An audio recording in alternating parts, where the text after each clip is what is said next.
What's going on, my good people? We are here. Welcome to the Season 8 Award Show and Pro Bowl selections. I can't wait to see who's going to be getting all of these titles here. And you already know I couldn't do it alone. It took a little bit to get here. I had to take care of business. But Caboose is here. I'm here. What's going on, Mr. Caboose? Hey, it's going all right. Don't worry, guys. Stacks will be adequately disciplined for his tardiness, but in the meantime, It is what it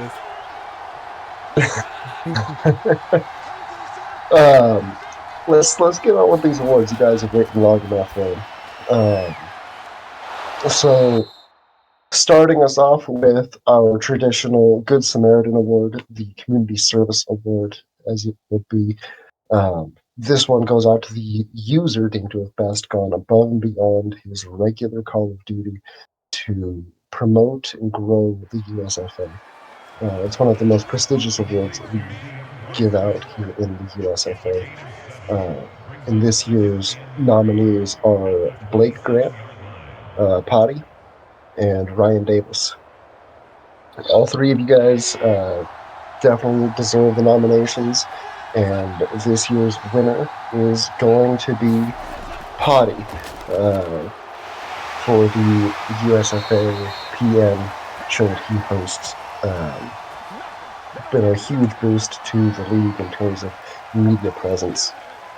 So thank you so much, Potty, for what you do. We really appreciate it, and congratulations. Sorry, I missed it.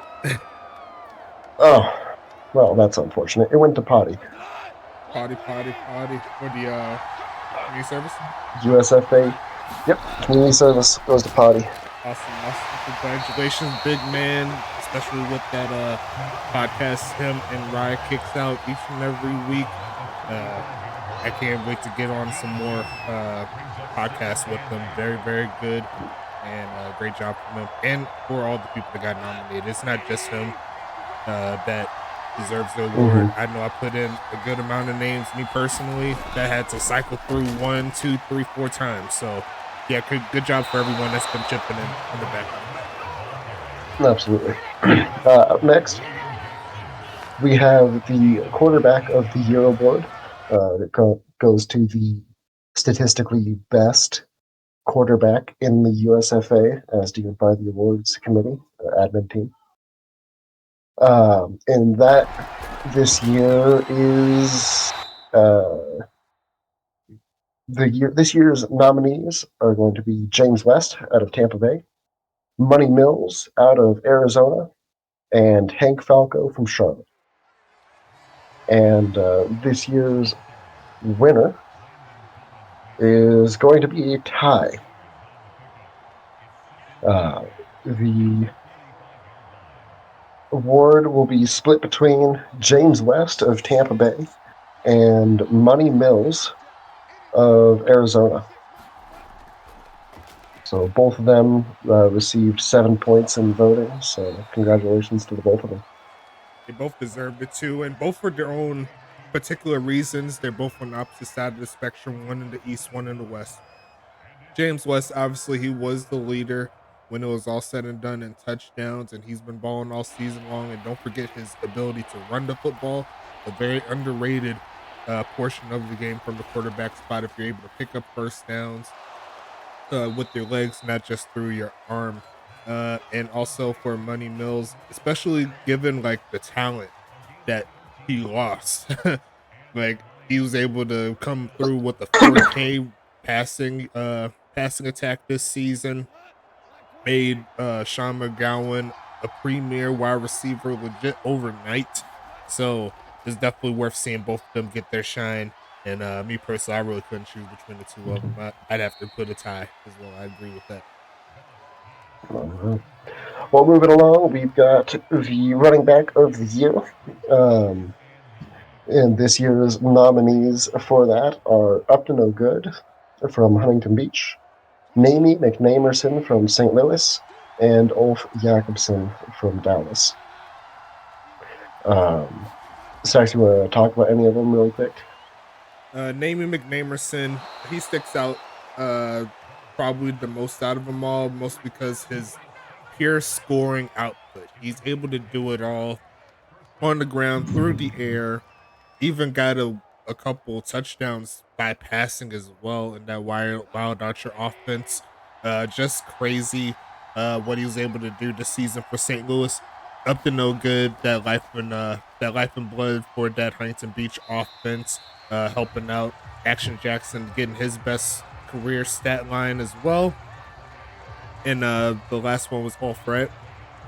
Correct. And Ulf Jacobson, the most talented halfback in the league as per the attributes. He's a legit cheat code. No matter how you look at it, if he's in open space, he'll juke you, he'll run you over. He could do a little bit of everything as well. He won it last season, I believe, if I can remember. He did. And I'm sure he's looking to get number the 2 in a row, and maybe 3 in a row. Did he win it? 3 in a row. Yeah, you keeping up with that right now. So so I'm sure he's looking to keep that streak alive for sure. But all 3 are worthy. Actually, be 4 in a row, but who's keeping count? I am, but it is not to be because this year's winner is unanimously Mamie McNamerson from St. Louis. Just like I said before, passing, rushing, receiving. The first running back in USFA history to have at least 1 touchdown of all 3 of those particular phases. And it's not just because he got that 1 pass and touchdown is why he won. He had well over 20 total touchdowns. The yards, he led the league in rushing. He had, oh my God, I mean, I'm running out of words to talk about this kid. He's so good, and he's able to do so much. Is the only one thing that you could talk about, and that's just buckets when it comes to naming. For sure. Next, we have the Wide Receiver of the Year award. And we have as nominees Sean McGowan from Arizona. I think you really talked on him earlier. Kai Coco from Charlotte. And Kevin Lee out of St. Louis. Talk about a little bit where you want to break it down. Yeah, go for it. Yeah, go for it. Just like a brief, very brief. Sean McGowan, he was the number 2 wide receiver pretty much since Sir Lancelot was there, right? And he left. He ended up getting traded to St. Louis as Sir Lancelot. And then we were wondering what was going to happen with this passing attack for Arizona. All of a sudden, Sean McGowan pops off with the 12-catch, 212-yard gain for 3 touchdowns. And it was from that moment on where we knew that he is something special and someone to be reckoned with. He definitely showed it this season all the way through. Also got to give credit to Kai Coco from Charlotte, the main target. Seeing him in the playoffs, putting in that work, helping Charlotte get to the United Bowl. They couldn't quite get over the hump as Huntington Beach, but you see every game, if he's going deep, you better put someone fast on him or it's an easy bucket. And then you can say the exact same thing for Kevin Lee as well. Slicing and dicing the middle of the field, that's what he does best. And quarterbacks such as Rebecca Montaigne, very familiar with him. And they won many titles with that particular combination, so it doesn't surprise me he's in the top 3. Shout out to Vernon Mills as well from Huntington Beach, the rookie. He was in the running in some places. I'm sure some people brought his name up a little bit, but yeah, and Jerry Riggs as well. They're all deserving. They all did very well. For sure. And this year's winner, with 7 total points in voting, is going to be Sean McGowan from Arizona. So congratulations to Sean. Most definitely congratulations, especially defining yourself as that number 1 guy. Just like I said before, you went out there and earned it. I appreciate the fight, especially when a lot of people were down your talent. You showed the world that you're able to do it. So congrats again. Moving on, we have tight end of the year. This is between Fredericks Kaiser of Tacoma, Vic Dotson of Charlotte, and Ansel Tavian of St. Louis. Frederick Kaiser. Frederick Kaiser's been in the league since game number 1 of season number 1. He knows how to get it done. You see right here, I believe if he wasn't number 1 in touchdowns for tight ends, he was number 2. He was up there, right? So anytime you throw it to him, he has that speed to get going and make sure that the defenses, the linebackers, are going to pay every time they try to guard them all crazy.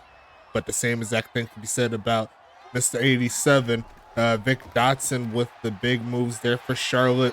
Great season from him again. I believe that'll be his 3rd or 4th straight season with over 1,000 yards receiving. He fell a little shy of 10 touchdowns, but overall, when he has the ball, he's going to put his best foot forward, and he's definitely efficient as well throughout the season.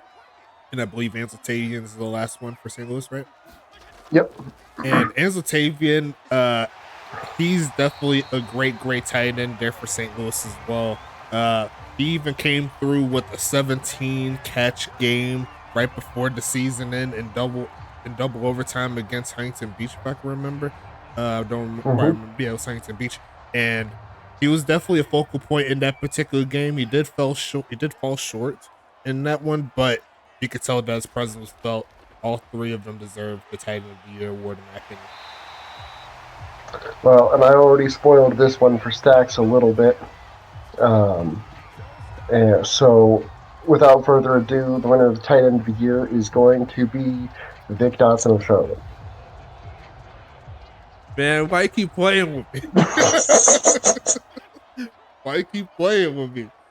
I mean, don't get me wrong, because Tavian and Kaiser both have very good arguments to win it. It's not like Vic Dotson ran away with it, even though he did lead in receiving yards. But there's more to the game than just receiving yards. You got to get into the end zone.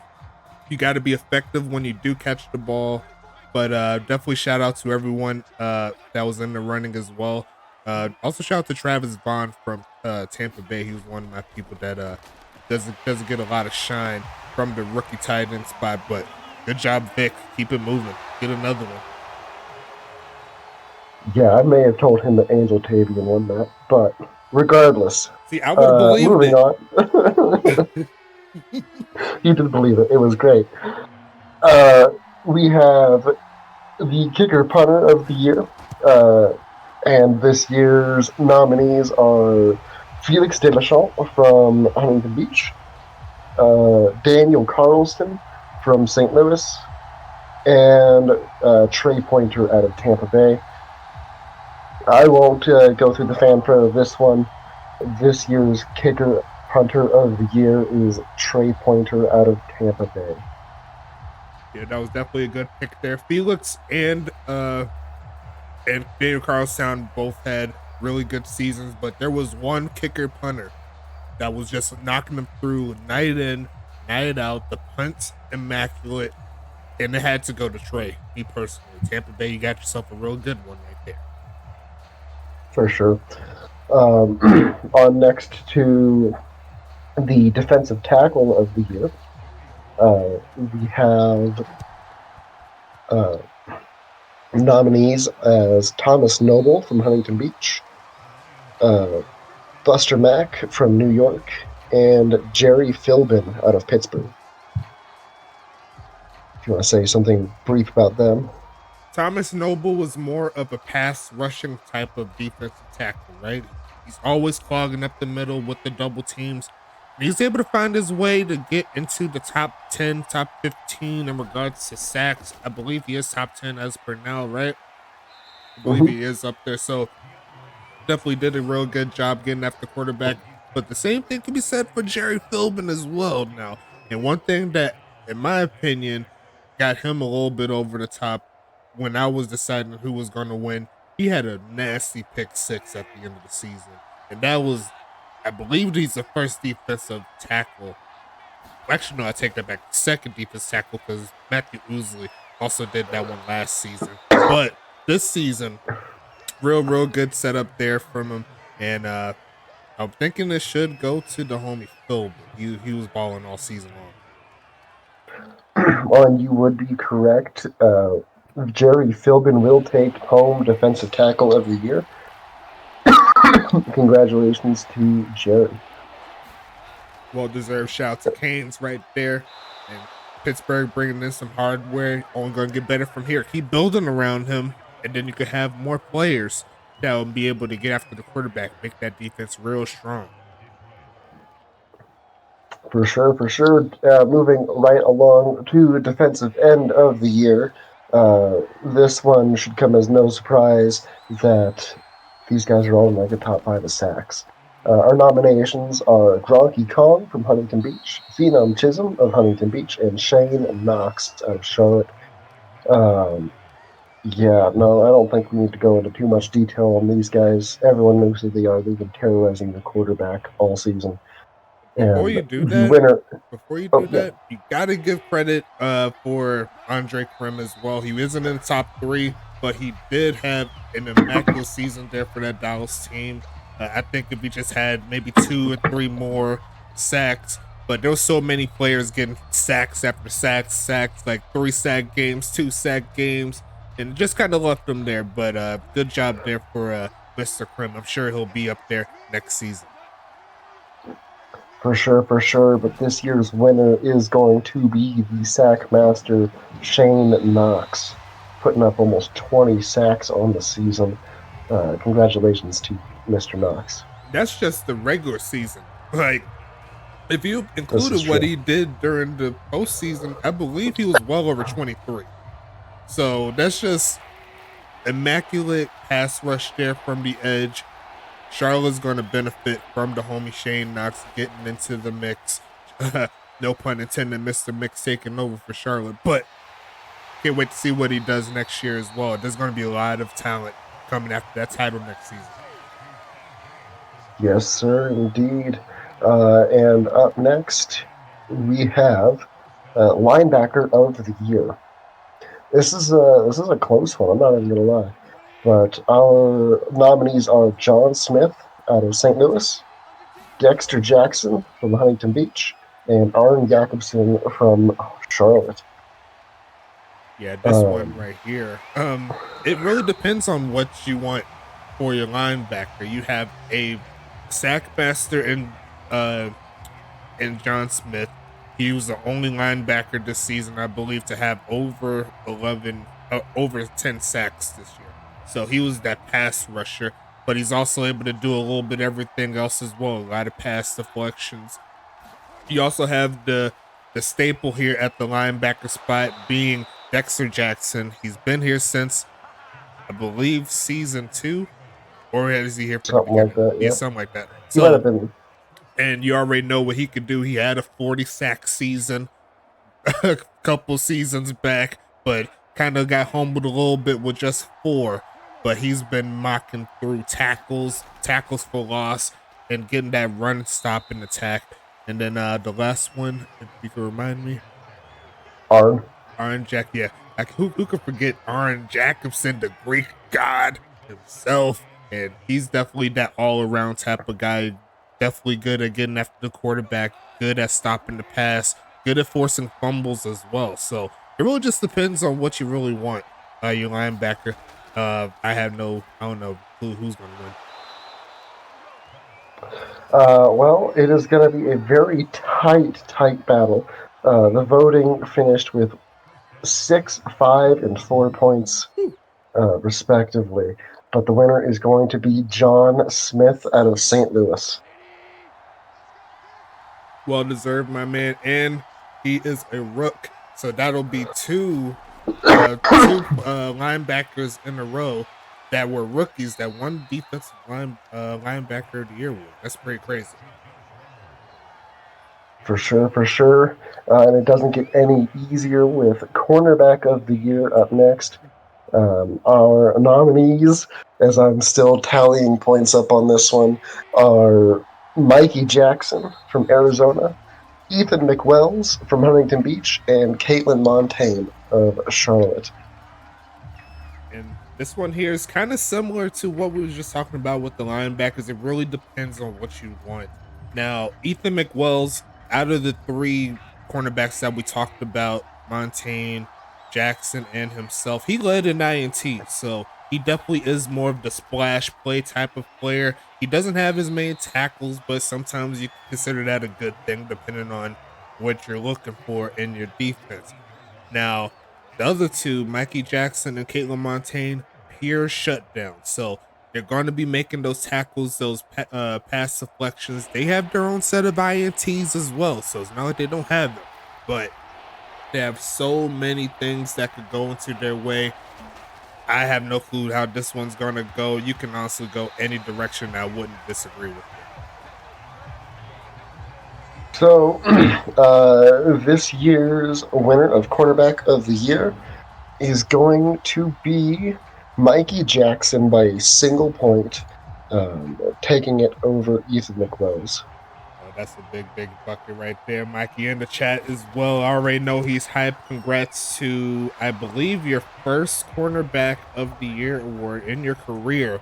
So great job there. You've been sticking around since the beginning with this. I appreciate you, big dog. You finally got some hardware for you.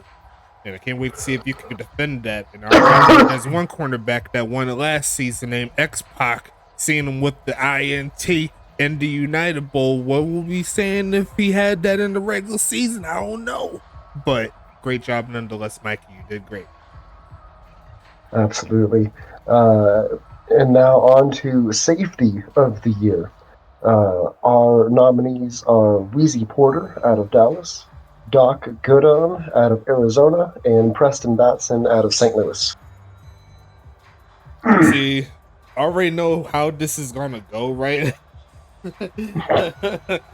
I mean, I gotta show some love to my own player. I don't want to be any biases, but being a strong safety and leading the lead in tackles, you don't see that happen very often. That's just the pure get around the blockers type of guy. He doesn't have the splash plays that you want, like your interceptions, forced fumbles, etc. But definitely a great nomination. But I just gotta show love to Wheezy Porter as well from Dallas, and he's able to get those splash plays for INTs on the season, tying with the runner-up in the cornerback of the year award, Ethan McWells. And then you have Doc Gooden. He's also around the ball as well. I think he has a couple of INTs. He's always around the ball. Just like the linebacker in the corner, it really depends on what you're looking for. You could go either one, and I won't disagree with you. But if I was to choose one, I think it'll be Mr. Poe Politic and Wheezy Porter getting it done. Well, you would be correct because Wheezy Porter takes this home unanimously, getting all 3 votes, first place votes. So congratulations to Wheezy Porter in Dallas. Preston's coming for you, Wheezy. You better keep updating. That's all. On to a new one, Kick Returner of the Year. We haven't been able to do this one in too many years. I don't know if we've ever done this one, but nonetheless, a very important role now that we can track these numbers. Our nominees are Kevin Lee from St. Louis, X-Pac out of Huntington Beach, and Moldy Cheese of Huntington Beach.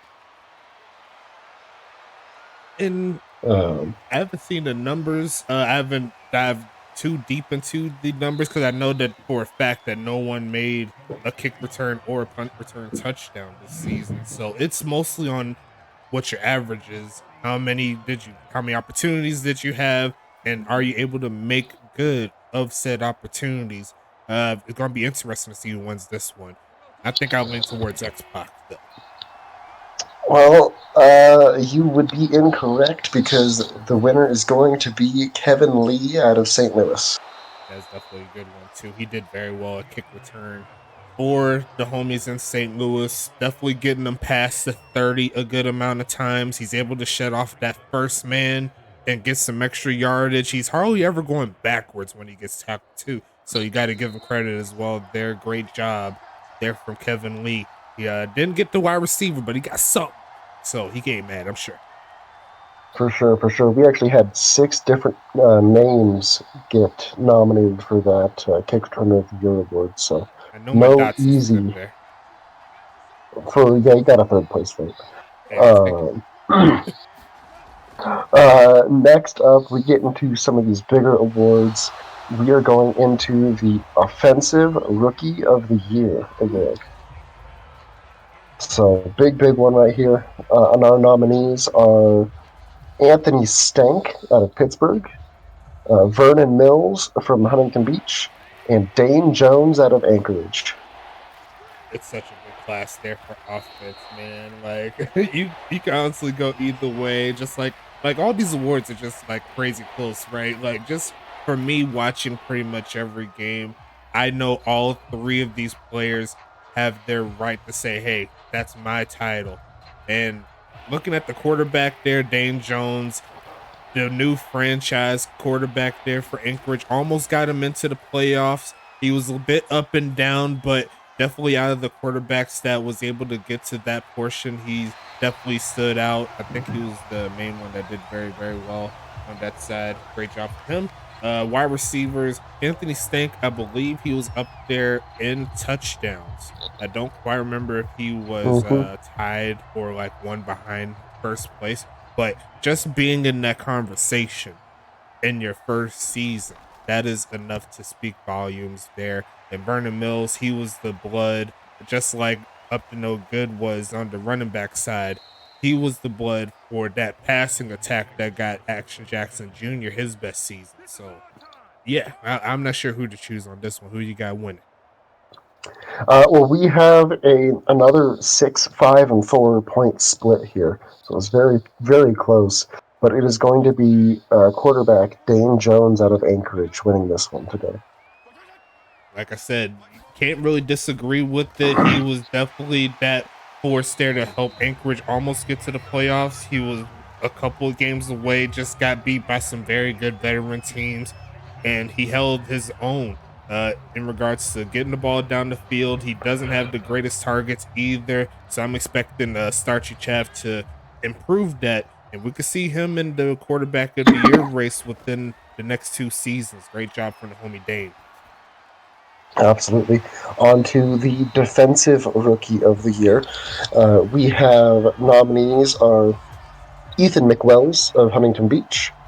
Uh, we've got Mike McIver, outside linebacker for Anchorage. And we have defensive tackle Jerry Philbin from Pittsburgh. That's another tough one too. McIver did very well at the linebacker spot. He's always around the ball. That's something that always sparks me up when I see linebackers where they're able to go. You got to make sure that you're getting in the mix to make the tackle. He even got a forced fumble recovery all in one play. He's shown that he has the ability to get the offense the football back when they need it the most. Jerry Philbin, definitely a great talent. We already see him getting into the mix in regards to defensive tackle of the year. He already got that. I won't be surprised if he gets it again right here. And then you, of course, you got the homie doing his thing one more time. Let me get his name because I keep losing it. Ethan Ethan McWells, McWells. Thank you, Jerry sir. Philbin. Yeah, I got so Ethan McWells. I'm sorry, I'm just getting back. I'm trolling, but yes, Ethan McWells. We already talked about him as well in that cornerback of the year race right there. Didn't quite get it, and he did lead the league along with Wheezy Porter with INTs. So definitely in the mix there for sure. Who you got winning? This is going to be going to defensive tackle Jerry Philbin from Pittsburgh. Why not give it to the man, Jerry? He got a pick six in a huge game that they needed to win, or and actually that was more for pride right at the end of the season because they're already eliminated. But he was a standout all season long. Congrats to the nominees, and once again, congrats to Jerry Philbin getting hardware numero dos in the setup here. For sure. And that brings us to the entire league here for offensive of the year. Sorry, you're breaking up a little bit. Oh, well, let me move my mic a little bit closer to my face. We are including the rest of the league now. We have Offensive Player of the Year. And we have 4 nominees. It looks like tight end Vic Dotson, running back Mamie McNamerson, and wide receiver Sean McGowan. You could go either way. Once again, Namey, he already got halfback of the year locked. Vic Dotson, he got the tight end of the year, and he said McGowan was the last one. Yep. And McGowan, he was that wide receiver of the year. So that one of those three players is getting at least one more trophy. Vic Dotson, he did very well leading the league in receiving yards.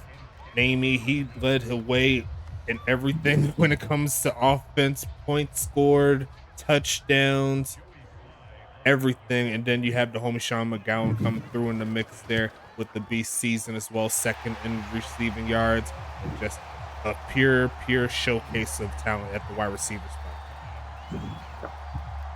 Well, this one is barely going to be going over to running back Mamie McNamerson from St. Louis, winning by a single point. How'd number 2 and number 3 go? Vic Dotson finished with 5, and McGowan finished with a first place vote, which gave him 3. Cool. Great job once again by Namey. I already went through his accolades here.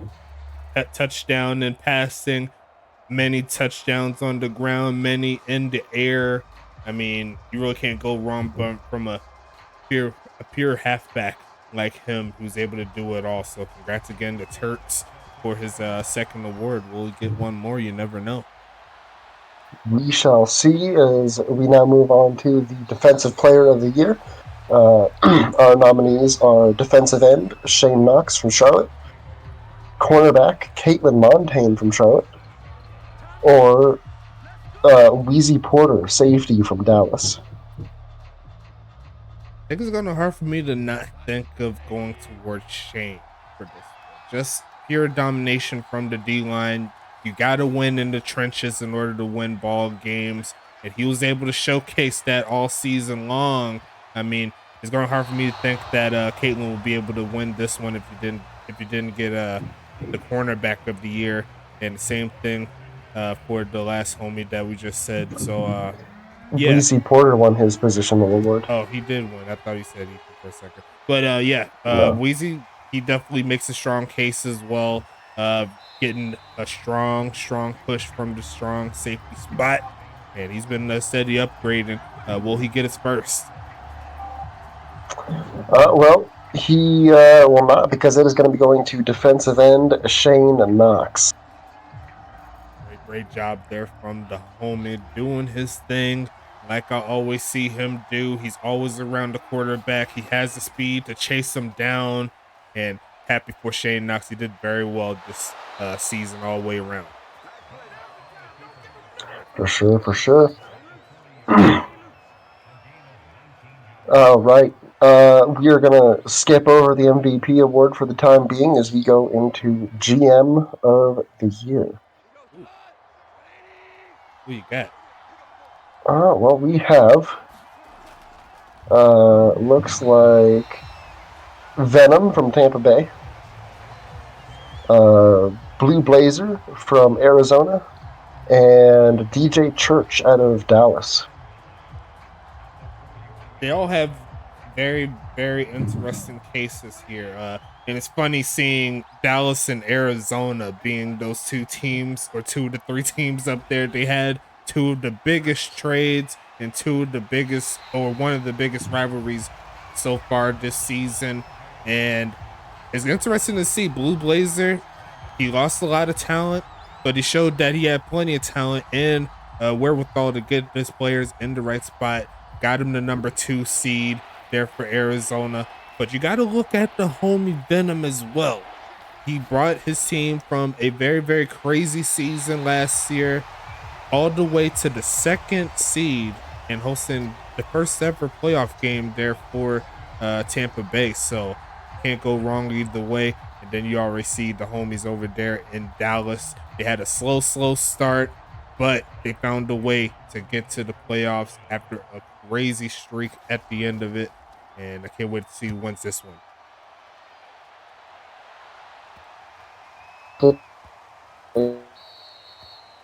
first place vote, but it came down to the second You're breaking up again. voting, and Venom from Tampa Bay will pull. Maybe one day my internet will love me enough to the point where I can speak clearly. Is this better? Yeah, much better, much better. All right. Well, and each of them. So it came down. Breaking up again. You got it. You got it, home. You got it. Again.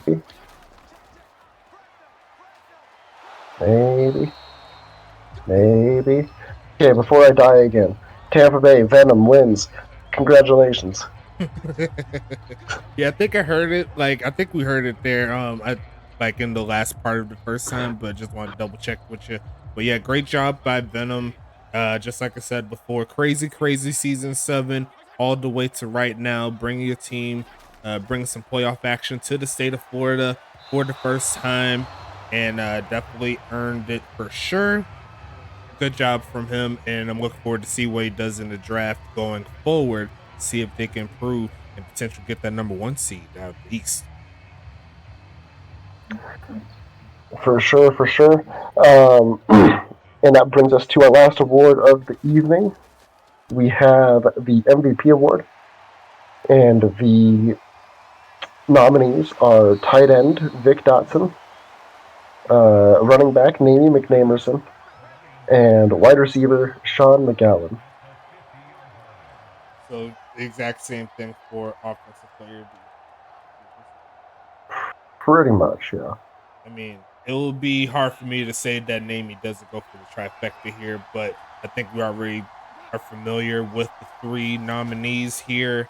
And honestly, if I was to throw in one, Shane Knox, he's had a pretty good season to warrant that if he didn't get to the top 3 as well. So shout out to Shane, but who's going to be the season 8 MVP? Is going to be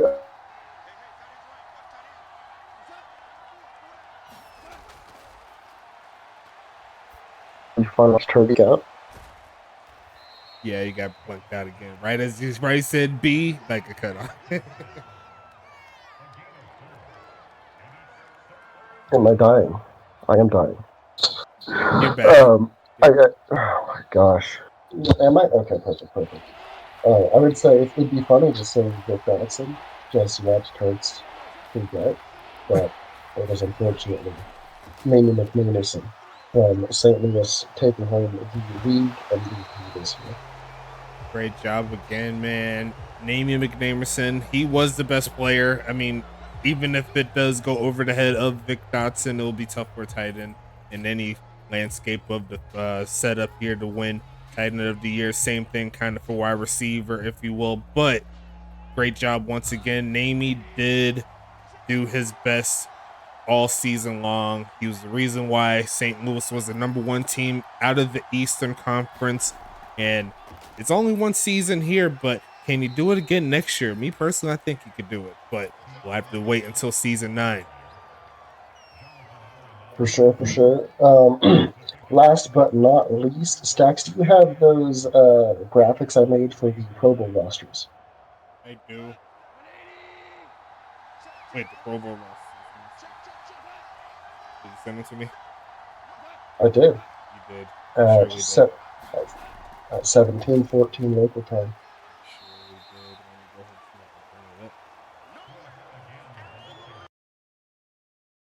Let's see.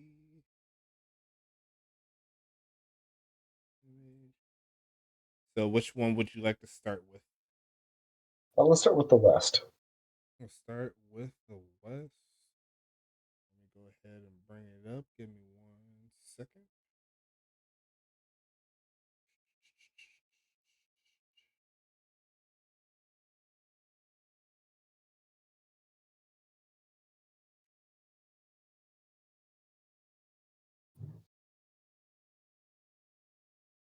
We are all patiently waiting now on stacks. Yes, yes, yes.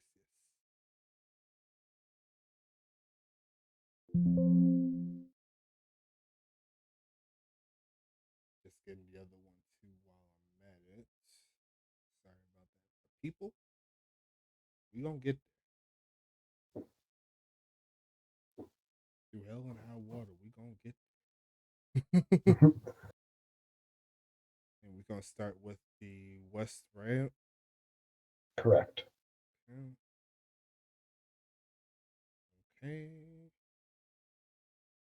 Let me just go ahead and stretch this out like a true player.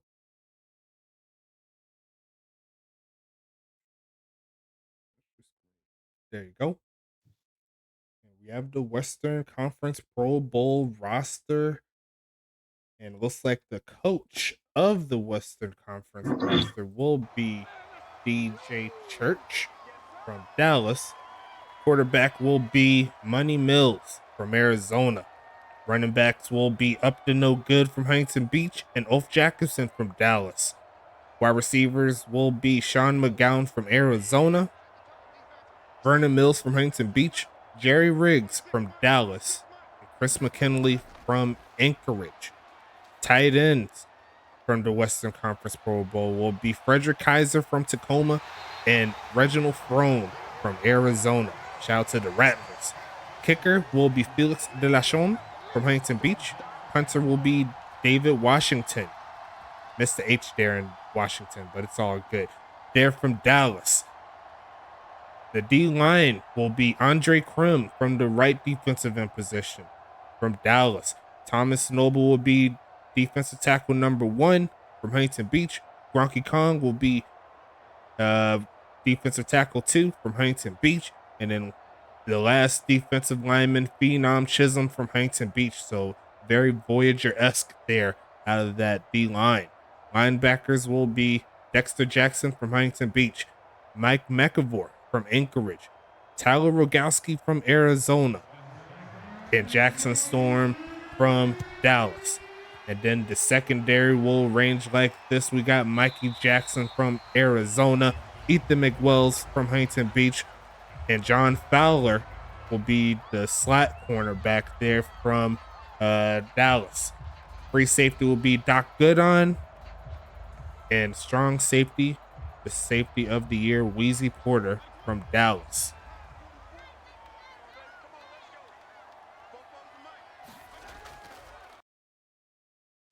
All right. And congratulations to all of our Western Conference Pro Bowlers. Moving on now to the Eastern Conference. Most Steph got it on right here, right now. The coach will be from Venom, actually from Tampa Bay, will be Venom. Great job there once again, all the way through. Great season leading Tampa Bay to the playoffs. But he'll be with a familiar face at quarterback will be James West from Tampa Bay. Halfbacks will be Doc Boone from Charlotte and Namie McNamerson from St. Louis. Great job from those guys. And wide receivers will be Kai Coco from Charlotte, Kevin Lee from St. Louis, Anthony Stank from Pittsburgh, and Darren Eliason from Tampa. Tight ends will be Ansel Tavian from St. Louis and Vic Dotson from Charlotte. So a lot of Charlotte and St. Louis representation there. Got some Pittsburgh there in the mix as well. Kicker will be Trey Pointer from Tampa, and then punter will be Daniel Carlstown there from St. Louis. That'll round out the Eastern Conference Pro Bowl offense. And going into defense, we have Shane Knox from Charlotte, Lee Flowers also from Charlotte, or at least that's where he currently is going into season 8. He'll have a new home going into season 9. Defensive tackle 2 will be Jerry Philbin from Pittsburgh. Defensive line will close out with Guillermo de la Cruz, also from Charlotte. So you got 3 from Charlotte in the East, and you got 3 from Huntington Beach in the West. Interesting to see right there for sure. Linebackers be Rock Blazer from St. Louis, Aaron Jackson from Charlotte, John Smith from St. Louis, and Austin Wheeler from Pittsburgh. Great job there from Austin Wheeler. Didn't talk about him tonight, but definitely did a very, very great job there for sure. Cornerbacks will be Caitlin Montaigne from Charlotte, Jordan Vinny from Tampa, and then Neil Mason from New York. And Neil Mason won't be going alone. He'll have his free safety buddy DD Beasley, also from the Mafia. And to close out, last but not least, is going to be Preston Dotson. So they got the Dotson twins representing the Eastern Conference. And if everything goes like we talked about earlier, you never know. Preston might be going to the West next season. You never know. You never know. But right now, they're teaming up here.